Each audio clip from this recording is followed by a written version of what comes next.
कोई खरीदने वाला नहीं है। अब बताओ, जितनी मेरी लागत है उससे तो कई ज़्यादा घाटे में जा रहा हूँ मैं। स्थिति ये आ चुकी है कि कभी कभी मैं जब सरकार की तरफ देखता हूँ तो मेरा मन फांसी खाने का करता है। लोग बिक क्यों जा रहे हैं? कोई खरीद रहा तो लोग बिक भी तो रहे हैं ना। देखो, भारत की स्थिति तो ऐसी है, सही कीमत लगाने वाला चाहिए। अच्छा, मतलब बिकता सब कुछ है। बिकता सब कुछ है। वोट मोदी के नाम पे चले जाता है, उसके लिए तो क्या इस बार नहीं जाएगा मोदी के नाम? इस बार नहीं है। हेमा वो मालिनी यूँ कहती है हेमा मालिनी कि हमारे ग्रामीण एरिया में जितने आदमी रहते हैं उन पे बदबू आती है।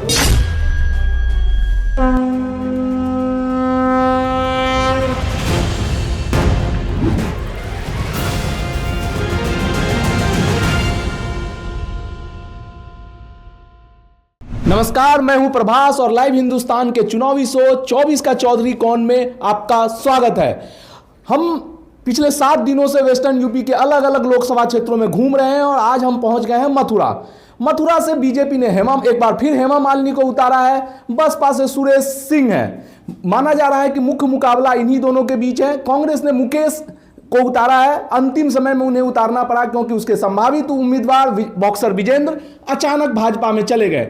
हम समझते हैं यहाँ के लोगों से, ये जो मथुरा का मोगरा गांव है, और हम समझते हैं यहाँ के लोगों से कि यहाँ की राजनीति किस करवट बैठेगी, यहाँ के लोगों के मुद्दे क्या है, वे किस आधार पर वोट करेंगे। नाम बता दीजिए। सचिन कुंदल। तो सचिन, पहली बार वोट डालेंगे आप? Yes sir. तो जब आप पहली बार वोट डालेंगे तो क्या सोच कर वोट डालेंगे, क्योंकि आपके लिए एक नया अनुभव होगा, तो क्या मुद्दे रहेंगे आपके मन में? क्या ये है कि मैं पहली बार इस अधिकार का प्रयोग करने जा रहा हूं तो अच्छा उम्मीदवार चुनूं, या जाति विशेष का उम्मीदवार चुनूं, या स्टार को चुनूं? क्या सोच कर वोट डालेंगे? सर हम डालेंगे अपने लोकल आदमी खड़ा हुआ है जो उस सोच के लोकल के हिसाब से। लोकल आदमी कौन है, थोड़ा बता दीजिए। सुरेश सिंह। तो आप कह रहे हैं कि आप बसपा के उम्मीदवार सुरेश सिंह को वोट डालेंगे? Yes sir. मतलब कोई खास वजह क्या? पिछले 2 बार से जो सांसद थी हेमा मालिनी, उनका कामकाज आपको पसंद नहीं आया? सर उनका काम का है, वो आई नहीं यहाँ पर 2 बार से। अच्छा, आप कह रहे हैं कि वो इलाके में आती ही नहीं है, तो फिर जो स्थानीय लोग हैं उनके कामकाज कैसे होते हैं? सर कुछ नहीं होता। क्या हो रहा है? कुछ नहीं हुआ सर। अच्छा, कुछ भी नहीं हुआ है। आप कह रहे हैं कि यहाँ कुछ भी नहीं हुआ। भाई साहब, एक बार अपना नाम बता दीजिए पहले। योगेंद्र सिंह मवोरा से। योगेंद्र जी ये कह रहे हैं कि जो पिछले 2 बार से, जो 2014 में और 2019 में सांसद बनी, उन्होंने कोई काम नहीं किया। वो स्थानीय क्षेत्रों में आती भी नहीं है यहाँ इलाके में। यही आप लोगों का, ये आप भी इनसे सहमत हैं और यही आपके वोटिंग का आधार होगा? बिल्कुल, यही इसी बात से हम सहमत हैं कि हमें हमारा लोकल सांसद चाहिए। ना तो कभी कोई जन समस्याओं में वो भाग लेती हैं और ना कभी ग्रामीण क्षेत्र में कोई विकास है सांसद निधियों से। जैसे पिछले 10 सालों से बिल्कुल जैसी हालत है, सिर्फ ये दिखावटी वादे करते हैं, झूठ ज़्यादा बोलते हैं, न विकास करते हैं, ना किसी से कोई मुलाकात हो पाती, ना कोई दुख दर्द में कोई सहयोग मिल पाता। तो वो जीत कैसे जाती है? मतलब पहली बार हो सकता है कि खाली स्टार होने के नाते नहीं तो पार्टी का दिखावा ज़्यादा है, झूठ साँच पे लोग वोट दे देते हैं। नहीं तो 2014 में 5 साल लोगों ने आजमाया होगा, फिर 2019 में जीत गई। मोदी जी के नाम पे स्टार प्रचारक मोदी जी के बराबर फेंकने वाला कोई है ही नहीं। बढ़िया फेंक देते हैं, जनता गुमराह हो जाती है। तो क्या आप ऐसा आपको लग रहा है कि इस बार नहीं चलेंगी? 2 बार हो गया, तीसरी बार नहीं जीत पाएंगी? शायद नहीं जीतेंगे। उम्मीद तो यही है, नहीं जीतेंगे। लोकल प्रत्याशी को वोट देंगे और लोकल अपना आदमी है तो कहीं कम जन समस्या में साथ तो रहेंगे कम से कम। कहीं ये वजह तो नहीं है कि लोकल प्रत्याशी आपकी बिरादरी से है इसलिए? नहीं, बिरादरी का कोई मतलब नहीं है। मुद्दों का मतलब है? बिरादरी तो वो भी हमारी बिरादरी की है। हाँ ठीक है, धर्मेंद्र से ब्याह करने के बाद वो भी जाट है, हमारी जाट है। और क्या? ठीक बात है, आदरणीय है, उसमें कोई दिक्कत थोड़ी। लेकिन ऐसा क्यों है कि कांग्रेस के उम्मीदवार को आप लोग रेस में नहीं मान रहे? नहीं, कांग्रेस के उम्मीदवार को इसलिए रेस में नहीं मान रहे कि कांग्रेस का वर्चस्व इस समय कम है, लोग गुमराह हुए पड़े हैं मोदी जी की बातों से। लक्ष्यदार बातें हैं विकास के नाम पर। तो ये तो आप अंतर विरोधी बात कर रहे हैं कि मोदी जी की बातों से लोग गुमराह हुए पड़े हैं पर वोट बसपा को करेंगे। नहीं तो इसलिए करेंगे ना, अच्छी सरकार चुनने के लिए कोई तो आदमी सही सलामत अच्छा है आदमी सामने। तो अच्छी सरकार, बसपा आपको सरकार बनाती दिख रही है? नहीं, बसपा तो भली सरकार नहीं बना रही, लेकिन कम से कम ये तो हटें। अच्छा, आप चाहते हैं कि बसपा भले सरकार ना बनाए पर हेमा मालिनी को आप सांसद के तौर पे नहीं देखना चाहते? पंकज जी, करते क्या है पहले ये बता दीजिए। सर ये लाइब्रेरी के ओनर हैं। बहुत अच्छा काम कर रहे हैं आप, शिक्षा को लेकर काम कर रहे हैं। क्या आपको लगता है कि जो सरकार चल रही है पिछले 10 साल से, या स्टेट में जो 7 साल से सरकार चल रही है, वो शिक्षा को लेकर पर्याप्त काम कर रही है? सर सरकार तो प्रत्येक सरकार अपना मतलब अपना अस्तित्व निभाती है। प्रत्येक सरकार अपनी कोशिश करती है, लेकिन ये बीजेपी सरकार है शिक्षा के लिए कुछ किया है इसने। ये थोड़ा बता दीजिए दर्शकों के लिए कि क्या किया है। शिक्षा के लिए काफ़ी मतलब पहला मुद्दा तो ये है कि बेटी बचाओ बेटी पढ़ाओ। सबसे पहले ये मतलब कि बेटियों के लिए शिक्षा का ये ज़्यादा किया है। अच्छा, बीजेपी के ये कुछ ये क्षेत्रीय नेता है, अब ये मथुरा से हेमा मालिनी है। हेमा मालिनी कभी आती नहीं है, वोट लेने के लिए आती है, जब चुनाव होता है तभी आती है। तो आप कह रहे हैं कि केंद्र और राज्य सरकार ने काम ठीक किया है, पर आपकी नाराजगी स्थानीय सांसद से है। स्थानीय सांसद से? जी सर। तो मतलब केंद्र राज्य सरकार के अच्छे काम के बावजूद भी आप स्थानीय सांसद को वोट नहीं डालेंगे? स्थानीय सांसद के मतलब लिए हेमा वोट मालिनी डालें। तो मैंने नहीं, स्थानीय सांसद के लिए वोट डालेंगे पर हेमा मालिनी को वोट नहीं डालेंगे। हेमा मालिनी को वोट नहीं। अच्छा, एक चीज बताइए कि हम लोग जब सब जगहों पे घूम रहे थे तो लोग कह रहे थे कि पिछले 7 साल में प्रदेश में सुरक्षा की स्थिति बेहतर हुई है। क्या आपको भी ऐसा लगता है? हाँ सर, ये सुरक्षा की स्थिति बेहतर हुई। और सब जगह लोग कह रहे थे सड़कें भी काफ़ी बनी हैं, पर आपके इलाके में अभी इन्होंने कहा कि सड़कों उस तरह से विकास नहीं हुआ है, सांसद उतनी रुचि नहीं लेती हैं, इस वजह से नहीं हुआ है। जी सर, ये सांसद रुचि नहीं लेती है, ना सांसद आती हैं, ना यहाँ देख पाते हैं। और यहाँ के जो क्षेत्रीय नेता भी हैं, ये कुछ ऐसा वो विकास, मुख्य विकास जो होते हैं बिजली, पानी और ये सड़क वगैरह और ये शिक्षा। तो अच्छा, ये कह रहे हैं कि जो मुख्य विकास है बिजली, पानी और सड़क, पर स्थानीय सांसद जो अभी 2 बार से सांसद हैं यहाँ की मथुरा की हेमा मालिनी, उनकी उदासीनता की वजह से ग्रामीण इलाकों में उस तरह से विकास नहीं हो पाया है। आपको भी ऐसा लगता है? हाँ, ऐसा लगता है। सांसद केवल पार्टी के ही लोगों को महत्व देती हैं। अच्छा, और अगर समाज का कोई व्यक्ति जाए तो उसको कोई घास नहीं डाली जाती है। अच्छा, बिल्कुल घास नहीं डाली जाती है, इसे स्पष्ट कह रहा हूँ। मैं भी समाज सेवी हूँ, समाज की सेवा करता हूँ। जी जी। भरपूर मेरा जीवन में जब से रिटायर होकर आया हूँ, समाज के लिए ही समर्पित करता हूँ। तो रिटायरमेंट से पहले क्या करते थे भाई साहब? शिक्षक था मैं। अच्छा, शिक्षक था। आप कह रहे हैं कि सिर्फ पार्टी नेताओं को तरजीह देती हैं, क्या वो आती हैं मथुरा? नहीं आई, मथुरा आती होंगी, लेकिन कभी क्षेत्र में पैर ही नहीं रखा उन्होंने। खेतों में पैर नहीं रखे? क्षेत्र में। अच्छा, क्षेत्र में। अच्छा, क्षेत्र में पैर नहीं रखा। लेकिन जैसे सब जगह लोग बोल रहे हैं कि बिजली की स्थिति सुधरी है, कानून व्यवस्था सुधरा है, वो ये सब मुद्दे आपके लिए सांसद ने क्या विकास किया है? सांसद आप कह रहे हैं कि सरकार, राज्य और केंद्र सरकार ने किया। हमारा मकसद ये है कि अपना स्थानीय लोग अगर यहाँ का होगा तो हम हर तरह से उसको प्रभावित करेंगे, उस पर अपना दबाव बनाएंगे, हमारे विकास में वो हमें सहयोग करेगा हर तरह से। हम बाहर का व्यक्ति नहीं चाहते। लेकिन मथुरा में तो इतिहास रहा है कि यहाँ पर हमेशा बाहरी लोग जीतते जीतते रहे होंगे, तब जीतते रहे होंगे, लेकिन अब तो मानसिकता लोगों की बदल चुकी है ना। अच्छा, आप कह रहे हैं इस बार उस परंपरा को बदलेंगे। लेकिन आप भी जाट बिरादरी से आते हैं? हाँ, जाट बिरादरी से। लेकिन जाति से मतलब नहीं है हमें। नहीं, मैं ये नहीं कह रहा हूँ किसी पार्टी से मतलब है, जाति से हम चाहते हैं हमारा कोई स्थानीय लोग यहाँ का व्यक्ति होगा तो हमारे समाज के लिए हर तरह विकास करेगा। हमें हम लोगों से हर संभव संपर्क में रहेगा हमारे में। तो क्या मुकेश जो है, जो कांग्रेस के उम्मीदवार है मुकेश घनखर, वो क्या स्थानीय नहीं है? अब ये तो हम लोगों के ऊपर निर्भर कर रहा है। मौका मिला है, दिन ही कितने हुए हैं भाई, दोनों कांग्रेस पार्टी और बसपा के लिए दिन ही कितनी प्रतियोगिता खड़े हुए। अच्छा, टाइम है, अभी सोचेंगे कि कौन सा व्यक्ति हमें समाज के लिए हित कर रहेगा। अच्छा, अभी आप लोगों ने मन नहीं बनाया है? अभी नहीं बन पाया। हम सोचेंगे, विचार करेंगे, जहाँ तक हम बसपा के लिए रहेंगे। अच्छा, जो बसपा के टाइम में कोई भी इतना मतलब जितनी दुर्गंध अब आ रही है सत्ता में, उतनी दुर्गंध नहीं थी बसपा के टाइम में। अच्छा, किसी भी कार्य को लेकर के चले जाओ, हल्ला मत करो, शक्ति है, पैसे भी लेते हैं, काम करके भी नहीं देते हैं। अच्छा, लोग चक्कर काटते रहते हैं, काम नहीं होता है। चौधरी साहब की जो पार्टी है आरएलडी, वो बीजेपी के साथ आ गई है। हाँ, तो इसका कुछ इम्पैक्ट दिखेगा? मतलब हो सकता है आप नाराज हो, लेकिन दूसरे जो जाट लोग हैं उसका कुछ असर दिखेगा? बिल्कुल नहीं दिखेगा। मतलब आप कह रहे हैं कि पूरी तरह से जाट इस बार बीजेपी को यहाँ से हराने के लिए वोट डालेगा? अधिकांश जाट डालेगा हराने के लिए। अच्छा, लेकिन जब जाट एकजुट भी थे 2014 में, जाट एकजुट थे, बीजेपी का बाहरी कैंडिडेट था, फिर भी जयंत हार गए। जिसकी लाठी उसकी भैंस। लेकिन आज का युग है कि जिसकी लाठी उसकी भैंस। लेकिन 2014 में दोनों व्यक्ति इस प्रकार के बैठे हुए हैं कि जो चाहेंगे वो कर लेंगे, और करना पड़ेगा लोगों को, अधिकारियों को और कर्मचारियों को। नहीं, मैं ये कह रहा हूँ कि 2014 में तो ना उनकी केंद्र में सरकार थी, ना स्टेट में सरकार थी, तो कहाँ से उनके हाथ में लाठी आ गई? नहीं थी कैसे नहीं, कैसे थी? कौन कहता नहीं थी? नहीं थी ना। 2014 में बीजेपी की सरकार आई है और 2017 में योगी की सरकार आई है, तो उनके पास तो सरकार थी नहीं, तो लाठी कहां से आ जाएगी? अब तो उनका वर्षों से ना वर्तमान देख रहे हैं हम, वर्तमान तो हम देख रहे हैं ना कि आज उनको जो कोई थोड़ा सा सिर ऊपर को करता है उसके ऊपर इसकी जांच, उसकी जांच, ये जांच, वो जांच, उसको साले को इस तरह का दबोच देते हैं उस तरह से। अच्छा, वो किसी का लायक रहता ही नहीं। अच्छा, आपके जानने माया नहीं सुनो, जिला पंचायत का चुनाव हुआ था, मायावती के पास में 13 सीट थी और केवल बीजेपी के पास में कितने कैंडिडेट थे? नहीं, मुझे इसकी जानकारी नहीं है। आगे कुल 3 आदमी थे उनके पास में। मायावती मतलब बसपा की मुख्य जो है अध्यक्ष जो है, वो सिर्फ इसके कि मेरे ऊपर भी नहीं जांच बैठ जाए। ये जितने भी एमएलए एमपी सब टूट के जा रहे हैं, वो इसी दबाव से कि हमारे ऊपर जांच में बैठ जाए।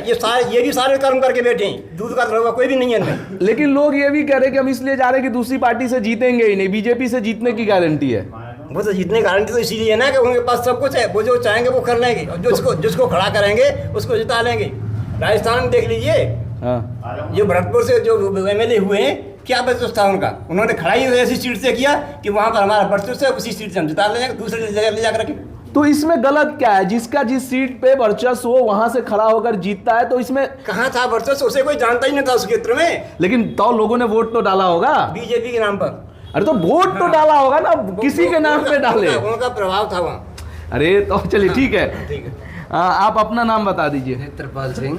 नेत्रपाल जी, क्या करते हैं आप? किसान, खेती करता हूँ। अच्छे बताइए, किसानी खेती की स्थिति कैसी है अभी? स्थिति बहुत खराब है। क्यों? जलवायु की वजह से। अच्छा, मुझे लगा सरकारों की वजह से। सरकारों की वजह से और ज्यादा है। अच्छा, सरकार ने क्या, मतलब स्थिति को बद से बदतर करने में सरकार ने क्या किया है? थोड़ा सा सरकार का तो पूरा योगदान है किसानों को बर्बाद करने में। नहीं, मैं ये नहीं कह रहा हूँ, मैं आपकी बात से उसमें मेरा नहीं है। मैं कह रहा हूँ कि क्या सरकार ने नहीं किया जिसकी वजह से खेती किसानी बर्बाद हो रही है? सरकार ने जो एमएसपी की, न्यूनतम समर्थन मूल्य की, जो सरसों की, गेहूं की जो खरीदारी रखी है, रेट रखी है, उसके अनुसार मंडियों में कोई खरीदने को तैयार ही नहीं है। मंडी वाले अपनी समिति बना के, कुछ लोगों का संगठन बन जाता है व्यापारियों का, और वो अपने हिसाब से मंडी में बोली लगवाते हैं। ये किस मंडी की बात कर रहे हैं आप? ये सौंख मंडी की बात कर रहा हूँ, और अधिकांश सभी मंडियों में ऐसा होता है। तो आप लोग तो अभी जब एमएसपी के लिए आंदोलन हुआ, तो मैंने देखा कि इस क्षेत्र से उस तरह का आंदोलन नहीं हुआ। कहाँ से नहीं हुआ? मतलब इस इलाके से, मथुरा, आगरा, ये बेल्ट जो है कोसीकाना, मतलब पंजाब से किसान फिर भी सड़कों पे आए, पर पश्चिमी यूपी से इस बार किसान नहीं आए सड़कों पे। इन लोगों ने हम लोगों को विखंडन कर दिया है। वहाँ के जो किसान हैं एकजुट रहते हैं, यूनियन बना के रहते हैं। हमारे यहाँ के किसानों में आपस में विरोध है। अच्छा। और ना हमारे यहाँ पे कोई इतनी अच्छी लीडरशिप है जिसकी वजह से वहाँ पर कोई आवाज़ उठा सके, कोई संगठन बना के, यूनियन बना के कोई प्रोटेस्ट कर सके। अपनी आवाज़ को उठाने के लिए कोई ऐसा माध्यम ही नहीं है हमारे यहाँ पे। अच्छा, आप कह रहे हैं कि हमारे यहाँ किसान नेतृत्व कमजोर है? हाँ, नेतृत्व कमजोर है। अच्छा, ये जो टिकैत साहब के बेटे हैं, जो अक्सर मतलब टीवी पे सबसे ज्यादा दिखते हैं, राकेश टिकैत। हाँ, तो क्या आप लोगों के नेता वो हैं? बिल्कुल किसान नेता हैं, और उनके अलावा है ही कौन हमारे पास नेता? लेकिन जब वो चुनाव में खड़े होते हैं तो जमानत जब्त हो जाती है उनकी। देखिए, चुनाव और मतलब चुनाव का एक अलग तथ्य है और यूनियन लीडर का एक अलग तथ्य है। ठीक है, दोनों ही अलग अलग होते हैं। ये जरूरी नहीं है आप किसी के समर्थन में जाते हो तो आप उसी को वोट देंगे जी। ये आपके मन के ऊपर डिपेंड होता है। नहीं, वो तो वोट हमेशा से मन के ऊपर डिपेंड होता है। तो ऐसा क्यों नहीं होता है कि आप लोग किसान नेतृत्व को मजबूत करें?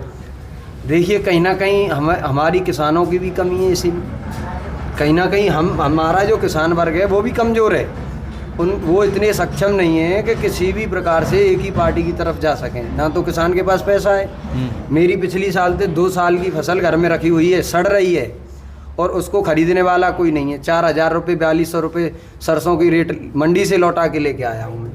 और पिछली 2 साल की फसल मेरे, आप घर पे देख के आ सकते हो, 2 साल की फसल मेरे घर में है, कोई खरीदने वाला नहीं है। अब बताओ, जितनी मेरी लागत है उससे तो कई ज़्यादा घाटे में जा रहा हूँ मैं। स्थिति ये आ चुकी है कि कभी कभी मैं जब सरकार की तरफ देखता हूँ तो मेरा मन फांसी खाने का करता है। इस बार जब लोग कहते हैं, हमने कई बार देखा है चुनाव में कि रोजगार नहीं मिल रहा है, खेती किसानी बर्बाद हो गई, लेकिन जब लोग वोट करने जाते हैं तो फिर वही जाति बिरादरी और ये सब देखकर वोट डाल देते हैं। ये तो भैया हैकिंग सिस्टम है। अच्छा। हम तो वोट उस पे पहले लोकदल था, अब उसने उसको भी खरीद लिया। कल परसों तक आप देख रहे थे एक बॉक्सर था विजेंद्र सिंह, हाँ। वो कांग्रेस पार्टी में खड़ा था और मथुरा सीट से जीत भी जाता अगर वो खड़ा हो जाता। बीजेपी वालों ने उनको अपनी तरफ दाम दे के खरीद लिया उसको, और वो भी उसी के गुनगाने लगे। लेकिन लोग बिक क्यों जा रहे हैं? कोई खरीद रहा तो लोग बिक भी तो रहे हैं ना। देखो भारत की स्थिति तो ऐसी है, सही कीमत लगाने वाला चाहिए। अच्छा, मतलब बिकता सब कुछ है। बिकता सब कुछ है, सही कीमत लगाने वाला चाहिए। किसान नहीं बिकता। अपना नाम बता दीजिए। सुरेंद्र सिंह। सुरेंद्र सिंह जी, यहाँ जो ज़्यादातर लोग हैं उनका कहना है कि जो हमारी सांसद हैं हेमा मालिनी 2 बार से, वो इलाके में आती नहीं है, ग्रामीण क्षेत्रों में विकास नहीं हुआ है, और हम इस बार स्थानीय मतलब जो स्थानीय उम्मीदवार होगा इलाके ग्रामीण क्षेत्र में वो कभी नहीं आया। ये उसे 10 साल हो गए सांसद में, ग्रामीण क्षेत्रों में कभी संपर्क नहीं किया, न कोई जनता से मिलती है। तो पिछली बार आप लोगों ने किसको वोट किया था? वोट मोदी के नाम पे चले जाता है उसके लिए। तो क्या इस बार नहीं जाएगा मोदी के नाम इस पे? बार नहीं जाएगा। पिछली बार आप लोगों ने उसी को वोट दिया था? हाँ, उसी के मतलब इसीलिए जाता है मोदी के नाम पे। अच्छा, तो इस बार हमारा यही बात है। अब के सांसद स्थानीय चाहिए, क्यों मेरा कोई सिस्टम ही ना बैठे वहाँ को, ग्रामीण क्षेत्र में घूमे नहीं हूँ। अच्छा। कोई संपर्क कर नहीं सके, का दुख सुख में आवे नहीं, तो स्थानीय सांसदों को दुख सुख में आवे को। तो क्या वो जीतने के बाद मुंबई चली जाती हैं? वृंदावन रहे चाहे मुंबई रहे, बात बराबर है। अच्छा, आप कह रहे हैं वृंदावन में ज़्यादा रहती हैं, मथुरा में कम रहती हैं। वृंदावन रहे चाहे मुंबई रहे, ग्रामीण क्षेत्रों में कभी नहीं है। यहाँ कोई संपर्क में ग्रामीण क्षेत्र में कभी कहीं किसी गांव में का दुख सुख में। हमारे यहाँ 3 बालक खत्म भई पोखर में एक संग आई सब बिल्कुल ना आई।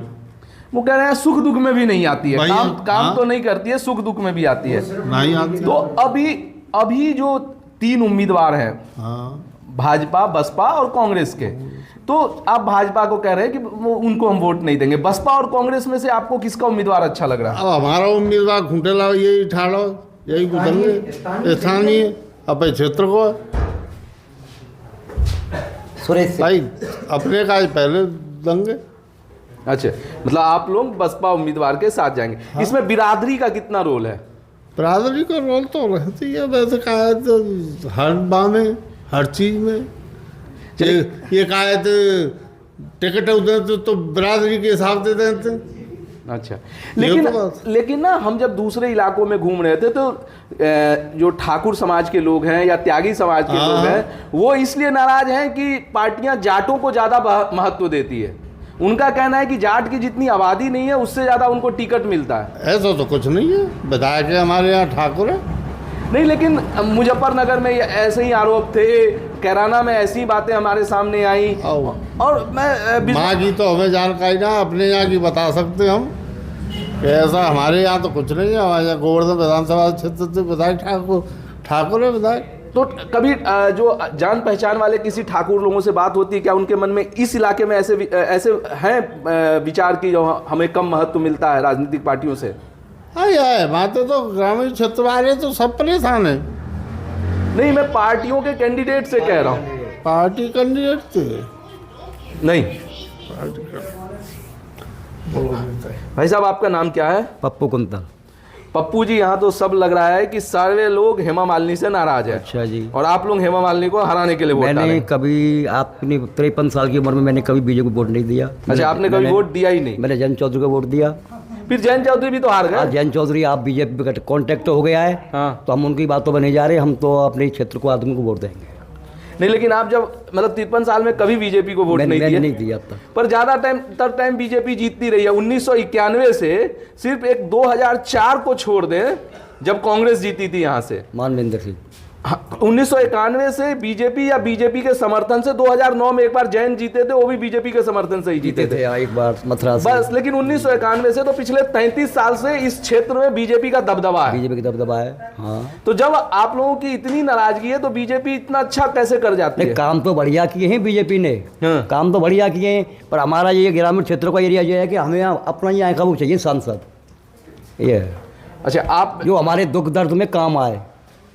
दुख दर्द हमारे ग्रामीण एरिया में अपनी गाड़ी से घूमे, पब्लिक की सुने, सब काम करे, उसके लिए हम वोट तो वो देंगे। पब्लिक की नहीं सुनती है। नहीं, हमारे यहाँ क्षेत्र में आती नहीं है। तो ऐसा तो नहीं है कि हेमा वो मालिनी यो कहती है हेमा मालिनी कि हमारे ग्रामीण एरिया में जितने आदमी रहते हैं उन पे बदबू आती है।